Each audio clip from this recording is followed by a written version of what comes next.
Hello everyone, I'm Wei from TU Darmstadt, and today I will be presenting our work inducing language agnostic monolingual representations.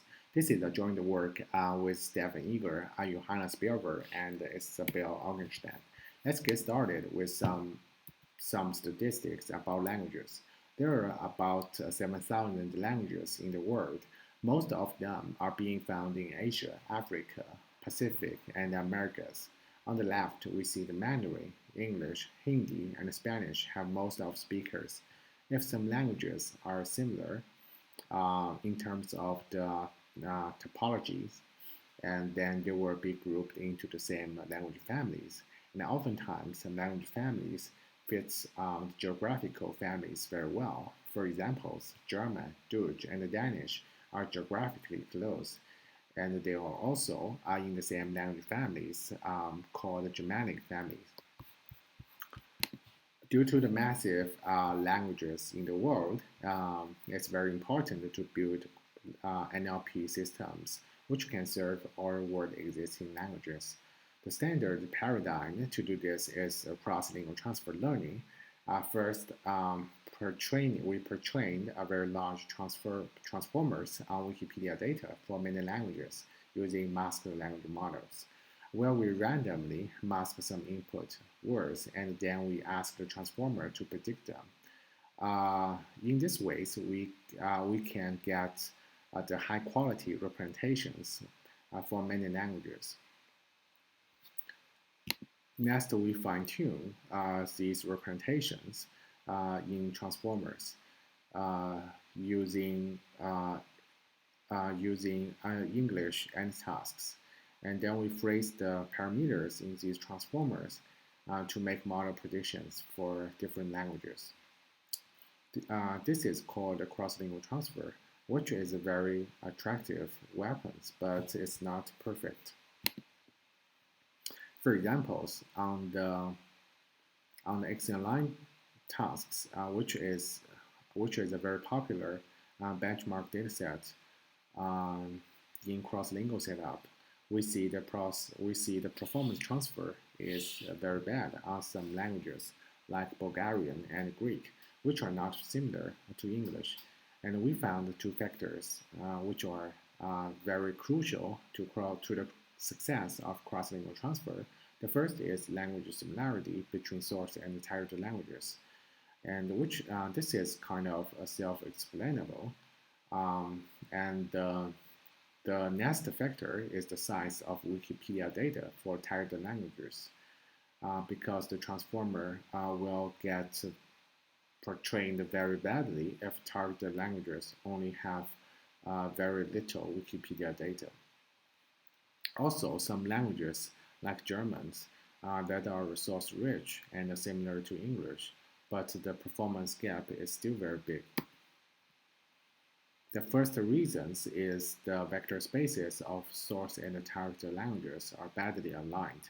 We see the imbalance of English word opportunity and German word Gelegenheit are represented far away from each other in the same vector space, and also their cosine similarity is mediocre up to zero point 0.6. The next reason is the deficiencies in transformer-based embeddings like XLMR, which is the current state of the art, but we see its discriminative ability is very bad due to the very small variance in cosine similarity scores. And these are challenges in the cross-lingual transfer. But how can we resolve them?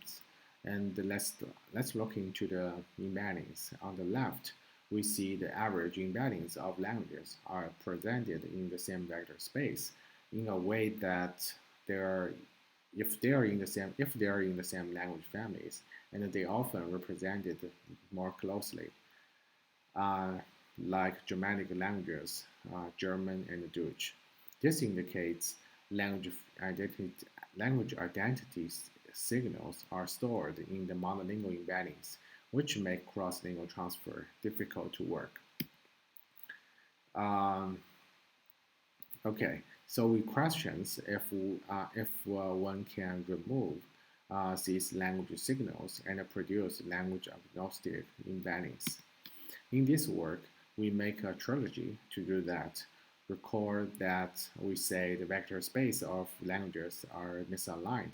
So the first step is to realign the vector space. And the next step is we remove language-specific means and variances.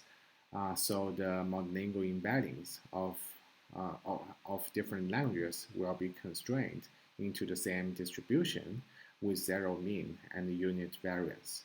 Then the final step is to decrease the linguistic gap of languages.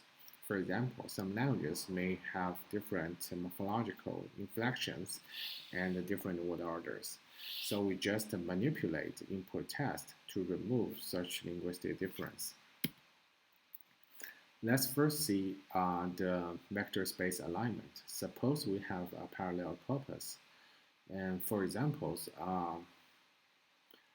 our source language test in English, she is going shopping today, and our target language test in German, sie geht heute einkaufen.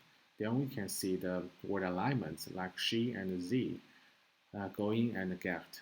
Then our goal is to find a cross-lingual encoder that has the minimal distance of embeddings respective to the mutual word translations. And if we don't add any regularization terms like the one in blue, and the model probably will find very tricky solutions. For example, cross-lingual encoder like f zeta could produce a zero vector for whatever words are. The solution is still valid, but the representations are not meaningful. The next step is we remove the language-specific means and variance, and we found such operations can increase the discriminative ability of what appears in transformer-based encoders. Okay, let's see the test manipulations. First, we look into the word contradictions. In some languages, prepositions and definite articles are often contracted, like German word "zu dem" is shortened to "zum," whereas English doesn't have such rule. And this makes the mismatch of source and target languages. So we segment word contradictions of target languages into multiple tokens. Another thing is word orders. For example, nouns goes often before adjectives in French, Italy, and Spanish, while verbs are often in the final position in Hindi and Turkish. Conversely, English does not have such rules, so we just reordered the test in target languages using the same word order in English. Let's see the results. First, let's have a look at how language agnostic is our representations. On the left, we see using original bird encoders at the language embeddings within the same families, within the same language family, line closely in the vector space. Then, after vector space realignment and normalizations, and both of them can help to diminish the language identity signals stored in the embeddings. Okay, then we see the cross-lingual transfer, and cross-lingual transfer achieves the biggest gains on the target languages that are resource links or distance to English, meaning that the language constraints are somehow addressed. Now let's see how big is the impact of test manipulations. And here we have three setups: removing contradictions, reversing adjective nouns order, and reversing objective and object verb orders. A full bar denotes the performance gains from the combination of three approaches, and the dashed line denotes the performance gains only from test manipulations. The first things we see is the approaches are these approaches are complementary, and also we see usually the test manipulations are helpful, but the improvements are not consistent because the frequency of such linguistic phenomena probably be different in the end tasks. So the test manipulation is very tricky to improve the cross-lingual transfer. Okay, in summaries, and we visit how to build cross-lingual NLP systems using transfer learning. But the success of the cross-lingual systems is hindered by two crucial constraints. The language similarity between source and targeted languages, and the size of Wikipedia for targeted languages. And second, we show that our language agnostic representations can nicely remove language identity signals and substantially decrease the performance gaps in the cross-lingual setting. And additionally, with these representations, we can do reference-less machine translation and summarization evaluations.